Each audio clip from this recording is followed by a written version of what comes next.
Boche Golden Diamonds. Buy now, pay later.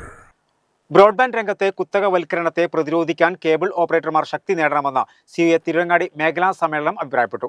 സമ്മേളനത്തിൽ പ്രമേയം പാസാക്കി സിഒഎ സംസ്ഥാന പ്രസിഡന്റായ അബൂബക്കർ സിദ്ദീഖ് സമ്മേളനം ഉദ്ഘാടനം ചെയ്തു. മേഖലാ കമ്മിറ്റിക്ക് പുതിയ ഭാരവാഹികളെയും തെരഞ്ഞെടുത്തു. Cable TV operators association Thiruvangadi മേഖലാ സമ്മേളനത്തിലാണ് ബ്രോഡ്ബാൻഡ് രംഗത്തെ കുത്തകവൽക്കരണത്തിനെതിരെ പ്രമേയം പാസാക്കിയത്.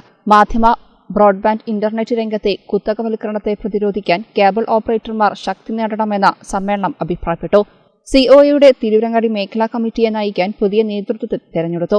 ഫൈസൽ ഓടക്കൽ പ്രസിഡന്റായും ഗിരീഷ് കുമാർ പി സെക്രട്ടറിയായും തെരഞ്ഞെടുക്കപ്പെട്ടു.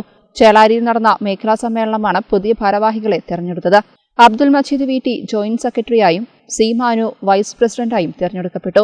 രാവിലെ സമ്മേളന നഗരിയിൽ സിഒഎ തിരുവങ്ങാടി മേഖലാ പ്രസിഡന്റ് ഫൈസൽ ഓടക്കൽ പതാക ഉയർത്തിയതോടെ സമ്മേളന നടപടികൾ ആരംഭിച്ചു. ഫൈസൽ ഓടക്കൽ അധ്യക്ഷത വഹിച്ചു. സിഒഎ സംസ്ഥാന പ്രസിഡന്റ് എം അബൂബക്കർ സിദ്ദീഖ് സമ്മേളനം ഉദ്ഘാടനം ചെയ്തു. മേഖലാ പ്രസിഡന്റ് ഒ ഫൈസൽ അധ്യക്ഷത വഹിച്ചു. സെക്രട്ടറി പി ഗിരീഷ് കുമാർ, ജില്ലാ സെക്രട്ടറി കെ സാജിദ് എന്നിവർ റിപ്പോർട്ടുകൾ അവതരിപ്പിച്ചു. ഉച്ചയ്ക്ക് ശേഷം പൊതുചർച്ചയ്ക്ക് മറുപടി പറഞ്ഞു. KCCL അംഗം സി സുരേഷ് കുമാർ, ജില്ലാ എക്സിക്യൂട്ടീവ് അംഗങ്ങളായ C Praveen Kumar, C Majeed, V T Moosa, Sidco director M Gopinathan, Sreeharikumar, V T Abdul Majeed, C Sandeep എന്നിവർ സംസാരിച്ചു.